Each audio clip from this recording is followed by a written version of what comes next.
What's up guys, welcome back to my channel. It looks like Samsung is going aggressive this year in 2022 in terms of launching new phones.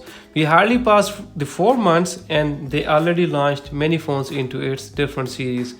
Galaxy S22, S22 Plus and S22 Ultra into its Prime series and a huge list of phones in its Galaxy A series including mid-range and low-range devices such as Galaxy A23, A53, A33, A13, A23 and many more. So in this video we will do the unboxing and review of Galaxy A23 which came in this March.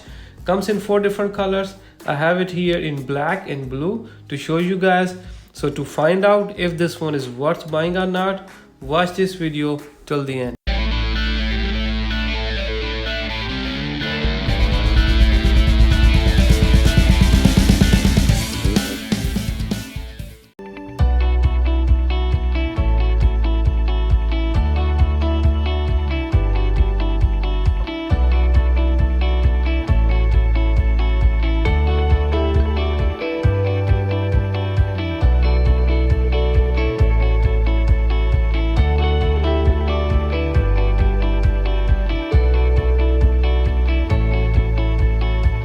Galaxy A23 is a 4G LTE phone, got a 6.6 inch display, Gorilla Glass, plastic body, glossy finished back cover. The blue one is not showing the fingerprints, but the black one does. The quad camera setup, which resembles to A53 5G, a mid-range phone. On the right side, it has volume keys and power button with built-in fingerprint sensor. On the left side, it has a dual SIM and SD card slot, which means you can extend the memory in case built-in memory is not enough for you. On the bottom side, it has headphone jack, mic, Type-C charging port, and an external speaker. This phone has a few advantages over the mid-range phones such as the Galaxy A53 5G, which doesn't support an external SD card, doesn't have a headphone jack, and has no power adapter in the box. So with Galaxy A23 you are saving 10 to 20 bucks on a power adapter, can use a low cost wired headphones and options to extend the memory. Just to let you know, Galaxy A53 5G is almost a double price than this phone but has some advanced features. If you need to know more about Galaxy A53 5G, feel free to watch my review video. The link is on the right top corner. If you are planning to buy a Samsung phone and want to spend a decent amount, then watch the entire video without skipping it, because you should know which category this phone belongs to, low range or mid range. The price of this phone depends on its storage and RAM. It comes in 64GB and 128GB built-in storage with 4, 6 or 8GB of RAM. So price varies from 240 to 300 bucks. In my point of view, this phone falls between low and mid-range phone category, which is quite confusing. So keep watching. Let's talk more about its display. It's 6.6 inch PLS LCD with 90Hz refresh rate, which is a good number. 90Hz rate will give you smooth animation and fast movement between the apps without losing the graphics. A better quality while playing games, but it will take the high battery power. So this phone gives you the option of a standard 60Hz rate as well to save the battery. The screen resolution is 1080p, is also a good number. Plenty of space is left on the edges of the screen, but it's a good enough display to watch videos on it. Now let's play a sample video to see the screen quality and sound of the external speaker. Galaxy Note, then S22 Ultra. In this video we will talk about the Galaxy S22 in more detail. Just came into Boost Mobile. If you like this video, then don't forget to subscribe my channel. So without wasting time, let's do it.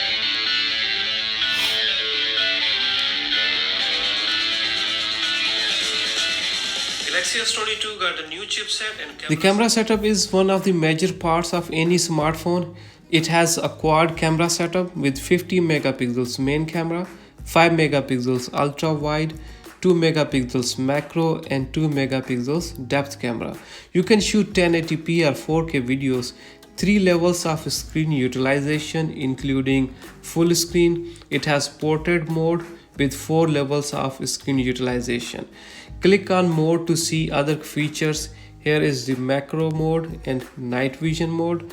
The list is almost empty. Doesn't have super slow and hyperlapse options, neither pro video mode.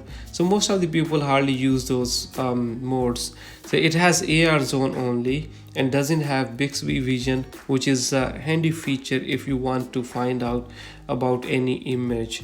So 8 megapixel selfie camera where you can take group selfies and record videos up to 1080p. Okay, here are some photos and video samples which I took through this phone at different modes. The results are quite impressive. So we can say this one has a good kind of camera setup. If you need to shoot the better quality of videos, it has 50 megapixels and it has ultra wide, macro and depth cameras as well. And you can shoot videos with the selfie camera or the front camera. After the camera, let's move to another major part, which is its processor. It has a Qualcomm Snapdragon 665 2.4 GHz octa-core processor, which is a good one compared to the new processor Exynos, which coming in a mid-range Galaxy A series phones, and it will take time to find out the efficiency of the processor. RAM in the phone depends on the price, how much you spend. Which one do you guys want? To take higher RAM means better performance. So this one is 128 GB storage with 4 GB of RAM. Android version in this one is 12 with One UI 4.1. So processor and Android version both are better in this phone. The battery is huge in this phone, 5000 milliamps, and supports a power adapter up to 25 watt. Doesn't have wireless charging capability and wireless power sharing, which are the advanced features these days, and a lot of people are using them now. New electric cars are coming up with wireless phone charging capability.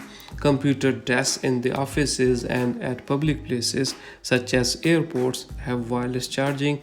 It's a good option to have. You don't have to carry the charger with you. So besides this, it has NFC, which is another futuristic feature for contactless payments, but I think it doesn't come in all A23 models. So make sure it has NFC before buying if you like to use this option.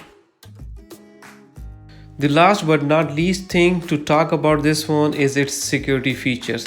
This one has all regular ways of locking the screen and biometrics such as fingerprint and face recognition. Besides this, it also has a smart lock feature in which you get 3 options to operate your screen lock. First one is on body detection, which means your phone stays unlocked until you are moving. The second one is trusted places, which allow your phone to stay unlocked if you are at your house or your office. The third one is trusted devices, which keeps your phone unlocked once it's connected to the trusted devices such as your car or a smartwatch. So to use smart lock features, you must have to unlock your screen first time and it will stay on. Now it's time to decide if this phone is worth buying or not. From my point of view, it will be a waste of money to buy this phone because this one is more expensive than the lower end device such as the A02 or A03s, and it doesn't have advanced features same as mid-range devices do like A53 or A73. It's better to buy a lower end device by spending less or a mid-range phone by adding some more funds in total. It has an average LCD display, good camera setup, big battery, Snapdragon octa-core processor, all security features, but it's not 5G. The screen could be a Super AMOLED. Wireless charging and power sharing are missing in this phone.